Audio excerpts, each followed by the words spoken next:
A Mutation and a Madness, Part 1. In the week following that memorable Good Friday, Charles Ward was seen more often than usual, and was continually carrying books between his library and the attic laboratory.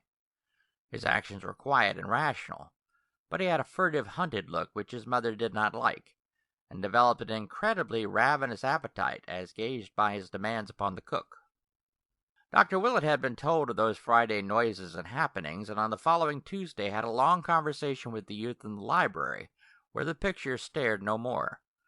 The interview was, as always, inconclusive, but Willett is still ready to swear that the youth was sane and himself at the time. He held out promises of an early revelation, and spoke of the need of securing a laboratory elsewhere. At the loss of the portrait he grieved singularly little, considering his first enthusiasm over it, but seemed to find something of positive humor in its sudden crumbling. About the second week, Charles began to be absent from the house for long periods, and one day, when good old Black Hannah came to help with the spring cleaning, she mentioned his frequent visits to the old house in Olney Court, where he would come with a large valise and perform curious delvings in the cellar. He was always very liberal to her and to old Asa, but seemed more worried than he used to be, which grieved her very much, since she had watched him grow up from birth. Another report of his doings came from Pawtuxet, where some friends of the family saw him at a distance a surprising number of times. He seemed to haunt the resort and canoe house of Rhodes on the Pawtuxet, and subsequent inquiries by Dr. Willett at that place brought out the fact that his purpose was always to secure access to the rather hedged-in river bank, along which he would walk toward the north, usually not reappearing for a very long while.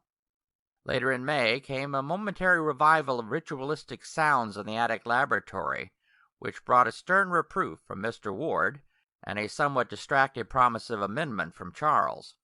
It occurred one morning, and seemed to form a resumption of the imaginary conversation noted on that turbulent Good Friday.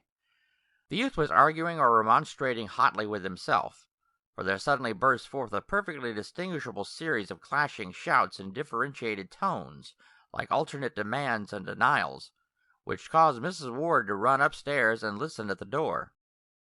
She could hear no more than a fragment whose only plain words were, "Must have it read for 3 months," and upon her knocking all sound ceased at once. When Charles was later questioned by his father, he said there were certain conflicts of spheres of consciousness which only great skill could avoid, but which he would try to transfer to other realms. About the middle of June a queer nocturnal incident occurred.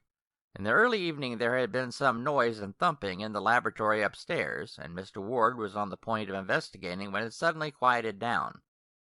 That midnight, after the family had retired, the butler was night-locking the front door, when, according to his statement, Charles appeared somewhat blunderingly and uncertainly at the foot of the stairs with a large suitcase, and made signs that he wanted egress. The youth spoke no word, but the worthy Yorkshireman caught one side of his fevered eyes and trembled causelessly. He opened the door and young Ward went out, but in the morning he presented his resignation to Mrs. Ward. There was, he said, something unholy in the glance Charles had fixed on him. It was no way for a young gentleman to look at an honest person, and he could not possibly stay another night. Mrs. Ward allowed the man to depart, but she did not value his statement highly. To fancy Charles in a savage state that night was quite ridiculous.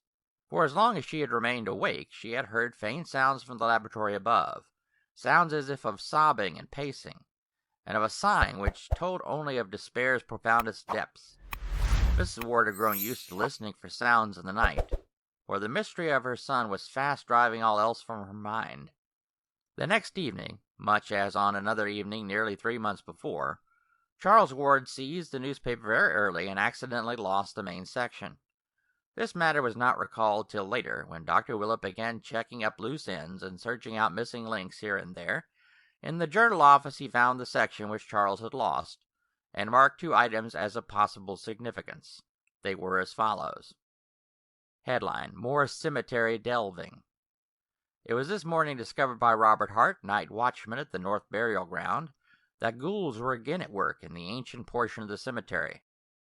Grave of Ezra Whedon, who was born in 1740 and died in 1824, according to his uprooted and savagely splintered slate headstone, was found excavated and rifled, the work being evidently done with a spade stolen from an adjacent tool shed. Whatever the contents may have been after more than a century of burial, all was gone except a few slivers of decayed wood. There were no wheel tracks, but the police have measured a single set of footprints which they found in the vicinity, and which indicate the boots of a man of refinement. Hart is inclined to link this incident with the digging discovered last March, when a party in a motor truck were frightened away after making a deep excavation. But Sergeant Riley of the 2nd Station discounts this theory and points to vital differences in the two cases.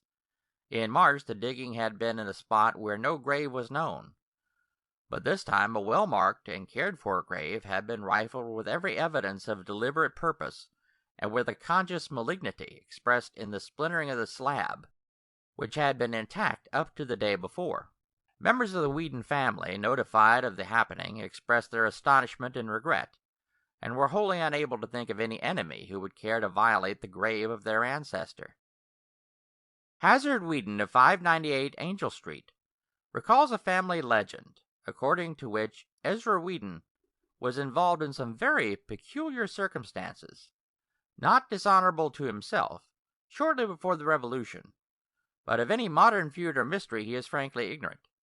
Inspector Cunningham has been assigned to the case, and hopes to uncover some valuable clues in the near future. Headline: Dogs noisy in Pawtuxet. Residents of Pawtuxet were aroused about 3 a.m. today by a phenomenal baying of dogs which seemed to center near the river just north of Rhodes on the Pawtuxet. The volume and quality of the howling were unusually odd, according to most who heard it, and Fred Limden, night watchman at Rhodes, declares it was mixed with something very like the shrieks of a man in mortal terror and agony. A sharp and very brief thunderstorm, which seemed to strike somewhere near the bank of the river, put an end to the disturbance. Strange and unpleasant odors, probably from the oil tanks along the bay, are popularly linked with this incident, and may have had their share in exciting the dogs. The aspect of Charles now became very haggard and hunted, and all agree in retrospect that he may have wished at this period to make some statement or confession, from which sheer terror withheld him. The morbid listening of his mother in the night brought out the fact that he made frequent sallies abroad under cover of darkness, and most of the more academic alienists unite at present in charging him with the revolting cases of vampirism which the press so sensationally reported about this time, but which have not yet been definitely traced to any known perpetrator. These cases, too recent and celebrated to need detailed mention, involved victims of every age and type, and seemed to cluster around two distinct localities: the residential hill and the North End, near the Ward home, and the suburban districts across the Cranston line near Pawtuxet. Both late wayfarers and sleepers with open windows were attacked, and those who lived to tell the tale spoke unanimously of a lean, lithe, leaping monster with burning eyes which fastened its teeth in the throat or upper arm and feasted ravenously. Dr. Willett, who refuses to date the madness of Charles Ward as far back as even this, is cautious in attempting to explain these horrors. He has, he declares, certain theories of his own, and limits his positive statements to a peculiar kind of negation. I will not, he says, state who or what I believe perpetrated these attacks and murders, but I will declare that Charles Ward was innocent of them. I have reason to be sure he was ignorant of the taste of blood, as indeed his continued anemic decline and increasing pallor prove better than any verbal argument. Ward meddled with terrible things, but he has paid for it, and he was never a monster or a villain. As for now, I don't like to think. A change came, and I'm content to believe that the old Charles Ward died with it. His soul did anyhow, for that mad flesh that vanished from Waite's Hospital had another. Willett speaks with authority, for he was often at the Ward home attending to Mrs. Ward, whose nerves had begun to snap under the strain. Her nocturnal listening had bred some morbid hallucinations, which she confided to the doctor with hesitancy, and which he ridiculed in talking to her, although they made him ponder deeply when alone. These delusions always concerned the faint sounds which she fancied she heard in the attic laboratory and bedroom, and emphasized the occurrence of muffled sighs and sobbings at the most impossible times. Early in July, Willett ordered Mrs. Ward to Atlantic City for an indefinite recuperative sojourn, and cautioned both Mr. Ward and the haggard and elusive Charles to write her only cheering letters. It is probably to this enforced and reluctant escape that she owes her life and continued sanity. Not long after his mother's departure, Charles Ward began negotiating for the Pawtuxet bungalow. It was a squalid little wooden edifice with a concrete garage, perched high on the sparsely settled bank of the river, slightly above Rhodes, but for some odd reason the youth would have nothing else. He gave the real estate agencies no peace, till one of them secured it for him at an exorbitant price from a somewhat reluctant owner, and as soon as it was vacant he took possession under cover of darkness, transporting in a great closed van the entire contents of his attic laboratory, including the books, both weird and modern, which he had borrowed from his study. He had this van loaded in the black small hours, and his father recalls only a drowsy realization of stifled oaths and stamping feet on the night the goods were taken away. After that, Charles moved back to his own old quarters on the third floor, and never haunted the attic again. To the Pawtuxet bungalow, Charles transferred all the secrecy with which he had surrounded his attic realm, save that he now appeared to have two sharers of his mysteries. A villainous-looking Portuguese half-caste from the South Main Street waterfront, who acted as a servant, and a thin, scholarly stranger with dark glasses and a stubbly full beard of dyed aspect, whose status was evidently that of a colleague. Neighbors vainly tried to engage those odd persons in conversation. The mulatto, Gomes, spoke very little English, and the bearded man, who gave his name as Dr. Allen, voluntarily followed his example. Ward himself tried to be more affable, but succeeded only in provoking curiosity with his rambling accounts of chemical research. Before long, queer tales began to circulate regarding the all-night burning of lights, and somewhat later, after this burning had suddenly ceased, there arose still queerer tales of disproportionate orders of meat from the butchers, and of the muffled shouting, declamation, rhythmic chanting, and screaming supposed to have come from some very deep cellar below the place. Most distinctly, the new and strange household was bitterly disliked by the honest bourgeoisie of the vicinity, and it is not remarkable that dark hints were advanced connecting the hated establishment with the current epidemic of vampiristic attacks and murders, especially since the radius of that plague seemed now confined wholly to Pawtuxet and the adjacent streets of Edgewood. Ward spent most of his time at the bungalow, but slept occasionally at home and was still reckoned a dweller beneath his father's roof. Twice he was absent from the city on week-long trips, whose destinations have not yet been discovered. He grew steadily paler and more emaciated even than before, and lacked some of his former assurance when repeating to Dr. Willett his old story of vital research and future revelations.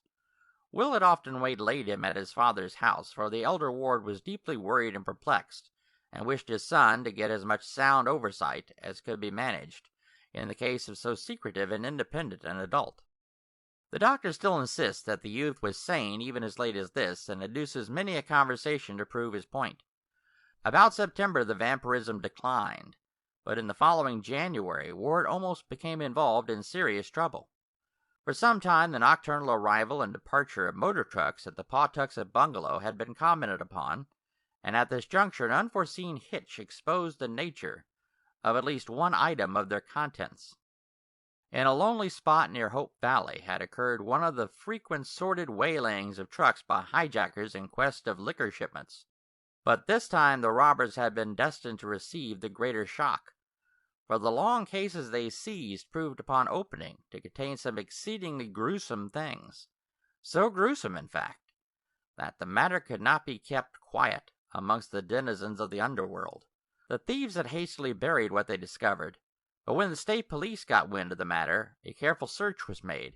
A recently arrested vagrant, under promise of immunity from prosecution on any additional charge, at last consented to guide a party of troopers to the spot, and there was found in that hasty cache a very hideous and shameful thing.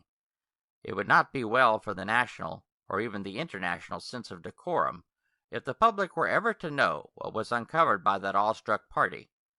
There was no mistaking it, even by these far from studious officers, and telegrams to Washington ensued with feverish rapidity. The cases were addressed to Charles Ward at his Pawtuxet bungalow, and state and federal officials at once paid him a very forceful and serious call. They found him pallid and worried with his two odd companions, and received from him what seemed to be a valid explanation and evidence of innocence. He had needed certain anatomical specimens as part of a program of research whose depth and genuineness anyone who had known him in the last decade could prove, and had ordered the required kind and number from agencies which he had thought as reasonably legitimate as such things can be. Of the identity of the specimens he had known absolutely nothing, and was properly shocked when the inspectors hinted at the monstrous effect on public sentiment and national dignity which a knowledge of the matter would produce. In this statement he was firmly sustained by his bearded colleague Dr. Allen, whose oddly hollow voice carried even more conviction than his own nervous tones, so that in the end the officials took no action, but carefully set down the New York name and address which Ward gave them as a basis for a search which came to nothing. It is only fair to add that the specimens were quickly and quietly restored to their proper places, and that the general public will never know of their blasphemous disturbance. On February 9, 1928, Dr. Willett received a letter from Charles Ward which he considers of extraordinary importance, and about which he has frequently quarreled with Dr. Lyman. Lyman believes that this note contains positive proof of a well-developed case of dementia praecox, but Willett, on the other hand, regards it as the last perfectly sane utterance of the hapless youth. He calls especial attention to the normal character of the penmanship, which, though showing traces of shattered nerves, is nevertheless distinctly Ward's own. The text in full is as follows: 100 Prospect Street, Providence, Rhode Island, March 8, 1928. Dear Dr. Willett, I feel that at last the time has come for me to make the disclosures which I have so long promised you, and for which you have pressed me so often.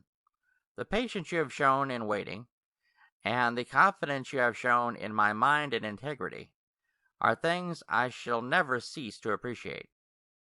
Now that I am ready to speak, I must own with humiliation that no triumph, such as I dreamed of, can ever be made. Instead of triumph, I have found terror, and my talk with you will not be a boast of victory, but a plea for help and advice in saving both myself and the world from a horror beyond all human conception or calculation. You recall what those Finner letters said of the old raiding party at Pawtuxet. That must all be done again, and quickly. Upon us depends more than can be put into words, all civilization, all natural law, perhaps even the fate of the solar system and the universe. I have brought to light a monstrous abnormality, but I did it for the sake of knowledge. Now, for the sake of all life and nature, you must help me thrust it back into the dark again. I have left that Pawtuxet place forever, and we must extirpate everything existing there, alive or dead. I shall not go there again, and you must not believe it if you ever hear that I am there. I will tell you why I say this when I see you. I have come home for good, and wish you would call on me at the very first moment that you can spare 5 or 6 hours continuously to hear what I have to say. It will take that long, and believe me when I tell you that you never had a more genuine professional duty than this. My life and reason are the very things which hang in the balance. I dare not tell my father, for he could not grasp the whole thing, but I have told him of my danger, and he has 4 men from a detective agency watching the house. I don't know how much good they can do, for they have against them forces which even you could scarcely envisage or acknowledge. So come quickly if you wish to see me alive and hear how you may help to save the cosmos from stark hell. Any time will do. I shall not be out of the house. Don't telephone ahead, for there's no telling who or what may try to intercept you. And let us pray to whatever gods there be that nothing may prevent this meeting. In utmost gravity and desperation, Charles Dexter Ward. P.S. Shoot Dr. Allen on sight and dissolve his body in acid. Don't burn it. Dr. Willett received this note about 10:30 a.m. and immediately arranged to spare the whole late afternoon and evening for the momentous talk, letting it extend on into the night as long as might be necessary. He planned to arrive about 4 o'clock, and through all the intervening hours was so engulfed in every sort of wild speculation that most of his tasks were very mechanically performed. Maniacal as the letter would have sounded to a stranger, Willett had seen too much of Charles Ward's oddities to dismiss it as sheer raving. That something very subtle, ancient, and horrible was hovering about he felt quite sure, and the reference to Dr. Allen could almost be comprehended in view of what Pawtuxet gossip said of Ward's enigmatical colleague. Willett had never seen the man, but had heard much of his aspect and bearing, and could not but wonder what sort of eyes those much-discussed dark glasses might conceal. Promptly at 4, Dr. Willett presented himself at the Ward residence, but found to his annoyance that Charles had not adhered to his determination to remain indoors. The guards were there, but said that the young man seemed to have lost part of his timidity. He had that morning done much, apparently frightened, arguing, and protesting over the telephone. One of the detectives said, replying to some unknown voice with phrases such as, "I am very tired and must rest a while," "I can't receive anyone for some time, you'll have to excuse me," "Please postpone decisive action till we can arrange some sort of compromise," or, "I am very sorry, but I must take a complete vacation from everything. I'll talk with you later." Then, apparently gaining boldness through meditation, he had slipped out so quietly that no one had seen him depart, or knew that he had gone, until he returned about 1 o'clock and entered the house without a word. He had gone upstairs, where a bit of his fear must have surged back, for he was heard to cry out in a high, terrified fashion upon entering his library, afterward trailing off to a kind of choking gasp. When, however, the butler had gone to inquire what the trouble was, he had appeared at the door with a great show of boldness, and had silently gestured the man away in a manner that terrified him unaccountably. Then he had evidently done some rearranging of his shelves, for a great clattering and thumping and creaking ensued, after which he had reappeared and left at once. Willett inquired whether or not any message had been left, but was told that there was none. The butler seemed queerly disturbed about something in Charles' appearance and manner, and asked solicitously if there was much hope for a cure of his disordered nerves. For almost 2 hours Dr. Willett waited vainly in Charles Ward's library, watching the dusty shelves with their wide gaps where books had been removed, and smiling grimly at the paneled overmantel on the north wall, whence a year before the suave features of old Joseph Curwen had looked mildly down. After a time the shadows began to gather, and the sunset cheer gave place to a vague growing terror, which flew shadow-like before the night. Mr. Ward finally arrived, and showed much surprise and anger at his son's absence, after all the pains which had been taken to guard him. He had not known of Charles' appointment, and promised to notify Willett when the youth returned. In bidding the doctor good night, he expressed his utter perplexity at his son's condition, and urged his caller to do all he could to restore the boy to normal poise. Willett was glad to escape from that library, for something frightful and unholy seemed to haunt it, as if the vanished picture had left behind a legacy of evil. He had never liked that picture, and even now, strong-nerved though he was, there lurked a quality in its vacant panel which made him feel an urgent need to get out into the pure air as soon as possible. A Mutation and a Madness, Part 2. The next morning Willett received a message from the senior ward saying that Charles was still absent. Mr. Ward mentioned that Dr. Allen had telephoned him to say that Charles would remain at Pawtuxet for some time, and that he must not be disturbed. This was necessary because Allen himself was suddenly called away for an indefinite period, leaving the researches in need of Charles' constant oversight. Charles sent his best wishes, and regretted any bother his abrupt change of plans might have caused. In listening to this message, Mr. Ward heard Dr. Allen's voice for the first time, and it seemed to excite some vague and elusive memory which could not be actually placed, but which was disturbing to the point of fearfulness. Faced by these baffling and contradictory reports, Dr. Willett was frankly at a loss what to do. The frantic earnestness of Charles' note was not to be denied, yet what could one think of its writer's immediate violation of his own expressed policy? Young Ward had written that his delvings had become blasphemous and menacing, that they and his bearded colleague must be extirpated at any cost, and that he himself would never return to their final scene. Yet, according to latest advices, he had forgotten all this and was back in the thick of the mystery. Common sense bade one leave the youth alone with his freakishness, Yet some deeper instinct would not permit the impression of that frenzied letter to subside. Willett read it over again, and could not make its essence sound as empty and insane as both its bombastic verbiage and its lack of fulfillment would seem to imply. Its terror was too profound and real, and in conjunction with what the doctor already knew, evoked too vivid hints of monstrosities from beyond time and space, to permit of any cynical explanation. There were nameless horrors abroad, and no matter how little one might be able to get at them, one ought to stand prepared for any sort of action at any time. For over a week Dr. Willett pondered on the dilemma which seemed thrust upon him, and became more and more inclined to pay Charles a call at the Pawtuxet bungalow. No friend of the youth had ever ventured to storm this forbidden retreat, and even his father knew of its interior only from such descriptions as he chose to give. But Willett felt that some direct conversation with his patient was necessary. Mr. Ward had been receiving brief and non-committal typed notes from his son, and said that Mrs. Ward in her Atlantic City retirement had had no better word. So at length the doctor resolved to act, and despite a curious sensation inspired by old legends of Joseph Curwen, and by more recent revelations and warnings from Charles Ward, set boldly out for the bungalow on the bluff above the river. Willett had visited the spot before through sheer curiosity, though of course never entering the house or proclaiming his presence. Hence knew exactly the route to take. Driving out Broad Street one early afternoon toward the end of February in his small motor, he thought oddly of the grim party which had taken that selfsame road 157 years before, on a terrible errand which none might ever comprehend. The ride through the city's decaying fringe was short, and trim Edgewood and sleepy Pawtuxet presently spread out ahead.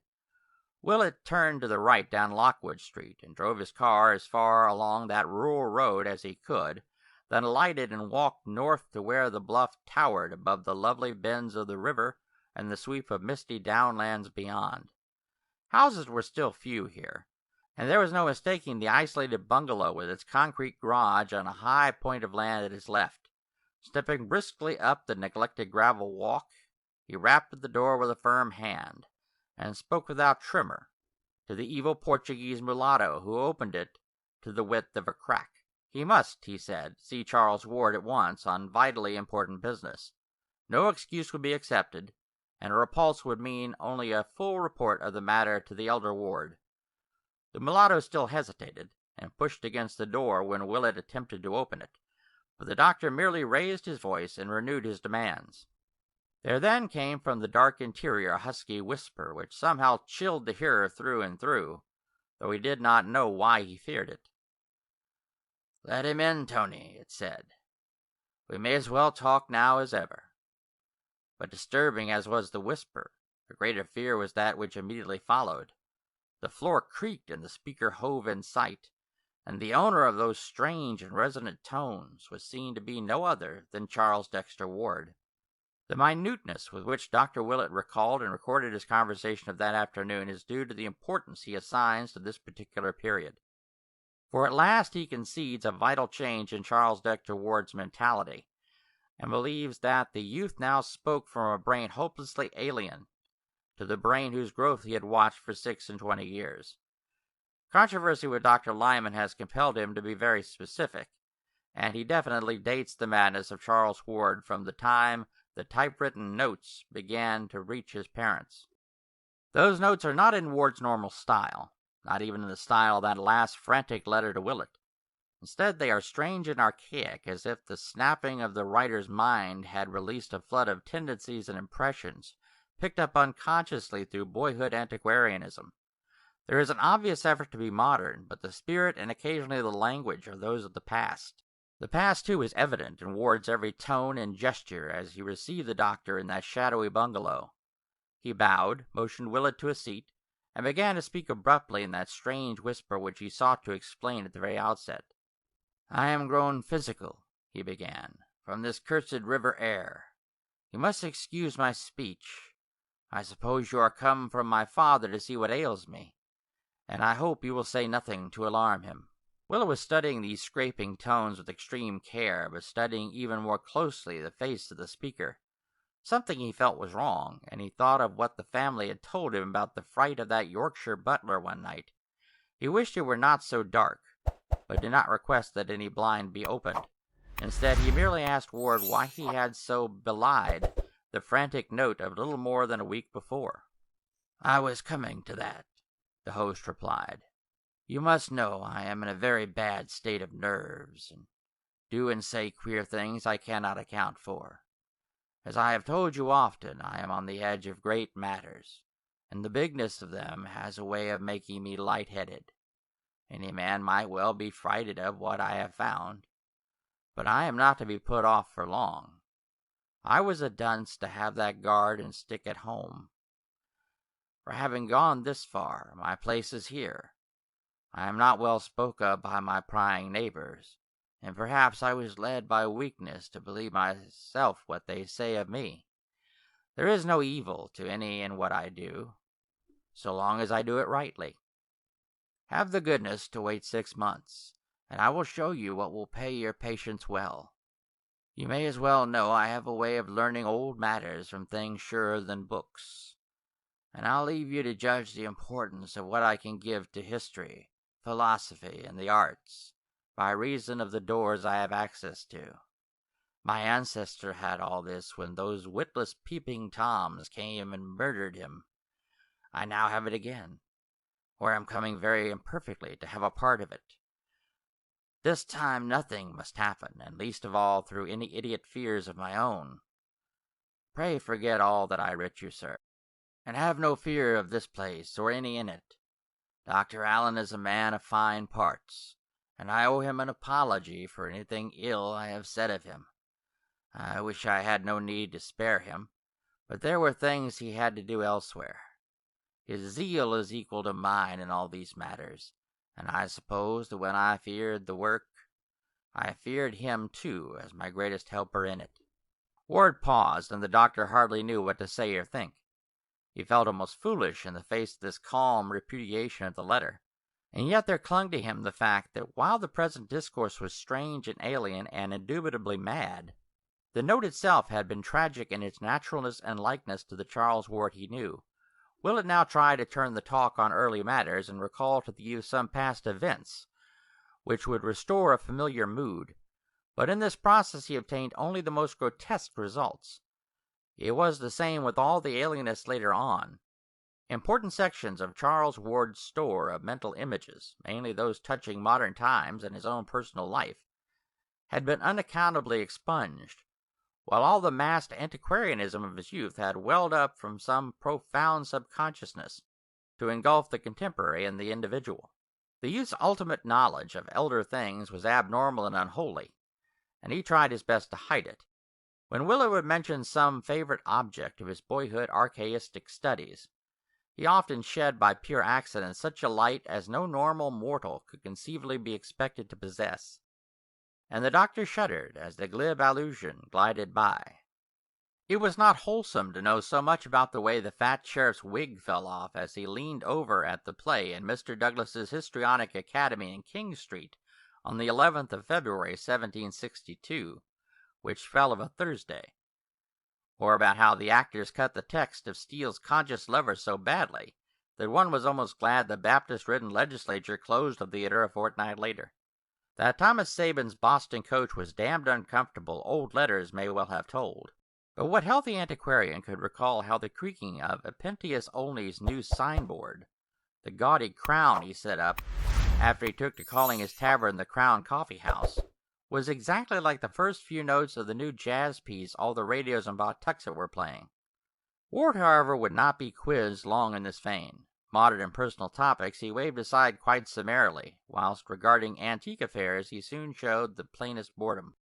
What he wished clearly enough was only to satisfy his visitor enough to make him depart without the intention of returning.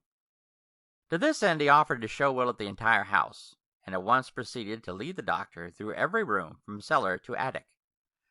Willett looked sharply, but noted that the visible books were far too few and trivial ever to have filled the wide gaps on Ward's shelves at home, and that the meager so-called laboratory was the flimsiest sort of blind. Clearly there were a library and a laboratory elsewhere, but just where it was impossible to say. Essentially defeated in his quest for something he could not name, Willett returned to town before evening and told the senior ward everything which had occurred. They agreed that the youth must be definitely out of his mind, but decided that nothing drastic need be done just then. Above all, Mrs. Ward must be kept in as complete an ignorance as her son's own strange typed notes would permit. Mr. Ward now determined to call in person upon his son, making it wholly a surprise visit. Dr. Willett took him in his car one evening, guiding him to within sight of the bungalow and waiting patiently for his return. The session was a long one, and the father emerged in a very saddened and perplexed state. His reception had developed much like Willett's, save that Charles had been an excessively long time in appearing after the visitor had forced his way into the hall and sent the Portuguese away with an imperative demand. And in the bearing of the altered son there was no trace of filial affection. The lights had been dim, yet even so the youth had complained that they dazzled him outrageously. He had not spoke out loud at all, averring that his throat was in a very poor condition. But in his hoarse whisper there was a quality so vaguely disturbing that Mr. Ward could not banish it from his mind. Now definitely leagued together to do all they could toward the youth's mental salvation, Mr. Ward and Dr. Willett set about collecting every scrap of data which the cause might afford. Pawtuxet gossip was the first item they studied, and this was relatively easy to glean since both had friends in that region. Dr. Willett obtained the most rumors because people talked more frankly to him than to a parent of the essential figure, and from all he heard he could tell that young Ward's life had become indeed a strange one. Common tongues would not dissociate his household from the vampirism of the previous summer, while the nocturnal comings and goings of the motor trucks provided their share of dark speculation. Local tradesmen spoke of the queerness of the orders brought them by the evil-looking mulatto, and in particular of the inordinate amounts of meat and fresh blood secured from the 2 butcher shops in the immediate neighborhood. For a household of only 3, these quantities were quite absurd. Then there was the matter of the sounds beneath the earth. Reports of all these things were harder to pin down, and all the vague hints tallied in certain basic essentials. Noises of a ritual nature positively existed, and at times when the bungalow was dark. They might, of course, have come from the known cellar, but rumor insisted that there were deeper and more spreading crypts. Recalling the ancient tales of Joseph Curwen's catacombs, and assuming for granted that the present bungalow had been selected because of its situation on the old Curwen site, as revealed in one or another of the documents found behind the picture, Willett and Mr. Ward gave this phase of the gossip much attention, and searched many times without success for the door in the river bank which old manuscripts mentioned. As to popular opinions of the bungalow's various inhabitants, it was soon plain that the brava Portuguese was loathed, the bearded and spectacled Dr. Allen feared, and the pallid young scholar disliked to a profound extent.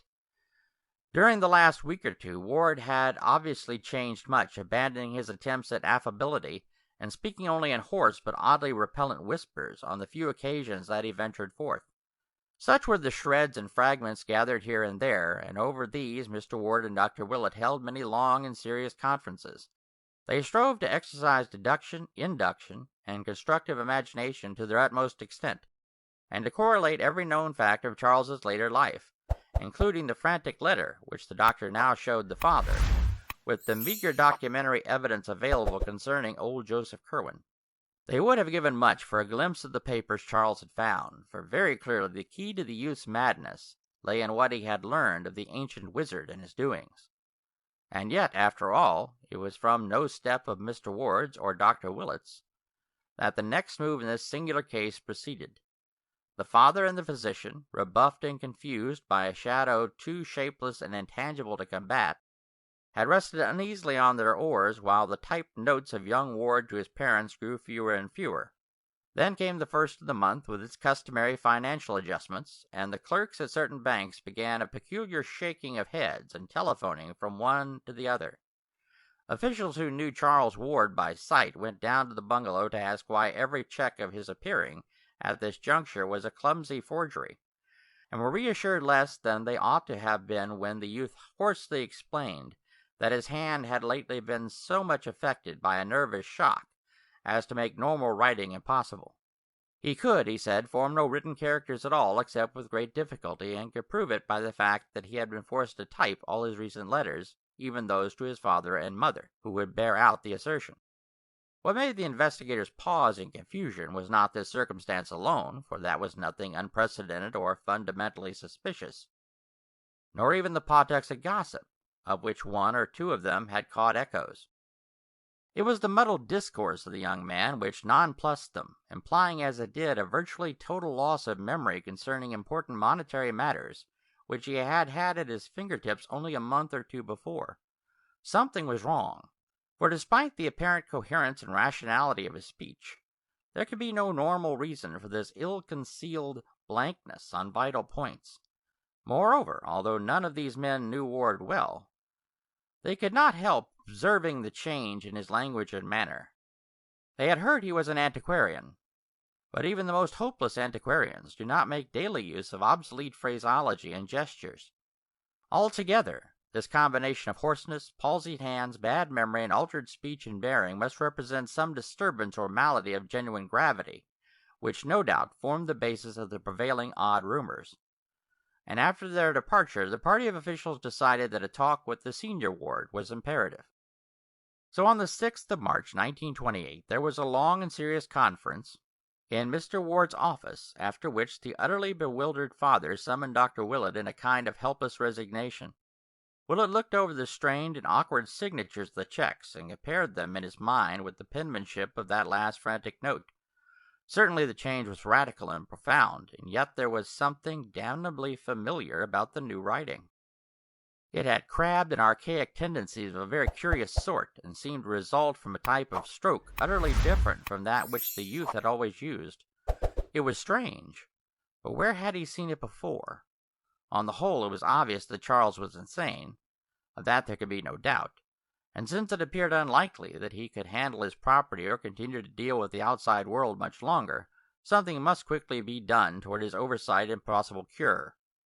It was then that the alienists were called in, Doctors Peck and Waite of Providence, and Dr. Lyman of Boston, to whom Mr. Ward and Dr. Willett gave the most exhaustive possible history of the case, and who conferred at length in the now unused library of their young patient, examining what books and papers of his were left in order to gain some further notion of his habitual mental cast. After scanning this material and examining the meaningless note to Willett, they all agreed that Charles Ward's studies had been enough to unseat, or at least to warp, any ordinary intellect, and wished most heartily that they could see his more intimate volumes and documents, but this latter they knew they could do, if at all, only after a scene at the bungalow itself. Willett now reviewed the whole case with febrile energy, it being at this time that he obtained the statements of the workmen who had seen Charles find the Kirwan documents, and that he collated the incidents of the destroyed newspaper items, looking up the latter at the Journal office. On Thursday, the 8th of March, Doctors Willett, Peck, Lyman, and Waite, accompanied by Mr. Ward, paid the youth their momentous call, making no concealment of their object in questioning the now acknowledged patient with extreme minuteness. Charles, though he was ordinately long in answering the summons, and was still redolent of strange and noxious laboratory odors when he did finally make his agitated appearance, proved a far from recalcitrant subject, and admitted freely that his memory and balance had suffered somewhat from close application to abstruse studies. He offered no resistance when his removal to other quarters was insisted upon, and seemed indeed to display a high degree of intelligence as apart from mere memory. His conduct would have sent his interviewers away in bafflement had not the persistently archaic trend of his speech and the unmistakable replacement of modern by ancient ideas in his consciousness marked him out as one definitely removed from the normal. Of his work he would say no more to the group of doctors than he had formerly said to his family and to Dr. Willett, and his frantic note of the previous month he dismissed as mere nerves and hysteria. He insisted that the shadowy bungalow possessed no library or laboratory beyond the visible ones, and waxed abstruse in explaining the absence from the house of such odors as now saturated all his clothing. Neighborhood gossip he attributed to nothing more than the cheap inventiveness of baffled curiosity. Of the whereabouts of Dr. Allen he said he did not feel at liberty to speak definitely, but assured his inquisitors that the bearded and spectacled man would return when needed, In paying off the stolid bravo who resisted all questioning by the visitors, and in closing the bungalow which still seemed to hold such nighted secrets, Ward showed no sign of nervousness save a barely noticed tendency to pause as though listening for something very faint. He was apparently animated by a calmly philosophic resignation, as if his removal were the merest transient incident which would cause the least trouble if facilitated and disposed of once and for all. It was clear that he trusted in his obviously unimpaired keenness of absolute mentality to overcome all the embarrassments into which his twisted memory, his lost voice and handwriting, and his secretive and eccentric behavior had led him. His mother, it was agreed, was not to be told of the change, his father supplying typed notes in his name. Ward was taken to the restfully and picturesquely situated private hospital maintained by Dr. Waite on Connecticut Island in the Bay, and subjected to the closest scrutiny and questioning by all the physicians connected with the case. It was then that the physical oddities were noticed, the slackened metabolism, the altered skin, and the disproportionate neural reactions. Dr. Willett was the most perturbed of the various examiners, for he had attended Ward all his life and could appreciate with terrible keenness the extent of his physical disorganization. Even the familiar olive mark on his hip was gone, while on his chest was a great black mole, a cicatrice, which had never been there before, and which made Willett wonder whether the youth had ever submitted to any of the witch markings reputed to be inflicted at certain unwholesome nocturnal meetings in wild and lonely places. The doctor could not keep his mind off a certain transcribed witch trial record from Salem, which Charles had shown him in the old non-secretive days, and which read, "Mr. G.V. on that night put ye devil his mark upon Bridget S., Jonathan A., Simon O., Deliverance W., Joseph C., Susan P., Mehetable C., and Deborah B." Ward's face, too, troubled him horribly, till at length he suddenly discovered why he was horrified. Above the young man's right eye was something which he had never previously noticed, a small scar or pit, precisely like that in the crumbled painting of old Joseph Curwen, and perhaps attesting some hideous ritualistic inoculation to which both had submitted at a certain stage of their occult careers. While Ward himself was puzzling all the doctors at the hospital, a very strict watch was kept on all mail addressed either to him or to Dr. Allen, which Mr. Ward had ordered delivered at the family home. Willett had predicted that very little would be found, since any communications of a vital nature would probably have been exchanged by messenger. But in the latter part of March there did come a letter from Prague for Dr. Allen, which gave both the doctor and the father deep thought. It was a very crabbed and archaic hand, and though clearly not the effort of a foreigner, showed almost as singularly a departure from modern English as the speech of young Ward himself. It read, "Kleinstrasse 11, Altstadt, Prague, 11th February, 1928. Brother Nalmusen Metroton, I this day received your mention of what came up from the salts I sent you. It was wrong, and means clearly that ye headstones had been changed when Barnabas got me the specimen. It is often so, as you must be sensible of from the thing you got from ye King's Chapel ground in 1769, and what H got from Old Bearing Point in 1690, that was like to end him. I got such a thing in Egypt 75 years gone, from the which came that scar ye boys saw on me here in 1924. As I told you long ago, do not call up that which you cannot put down, either from dead salts or out of ye spheres beyond. Have ye words for laying at all times ready, and stop not to be sure when there is any doubt of whom you have. Stones are all changed now in 9 grounds out of 10. You are never sure till you question. I this day heard from H, who has had trouble with the soldiers. He is like to be sorry Transylvania's passed from Hungary to Romania, and would change his seat if the castle weren't so full of what we know. But of this he hath doubtless writ you. In my next sending there will be somewhat from a hill tomb from ye east that will delight you greatly. Meanwhile, forget not, I am desirous of B.F. if you can possibly get him for me. You know G in Philadelphia better than I. Have him up first, if you will, but do not use him so hard he will be difficult, for I must speak to him in the end. Yog Soggoth, Nebladzin, Simon O.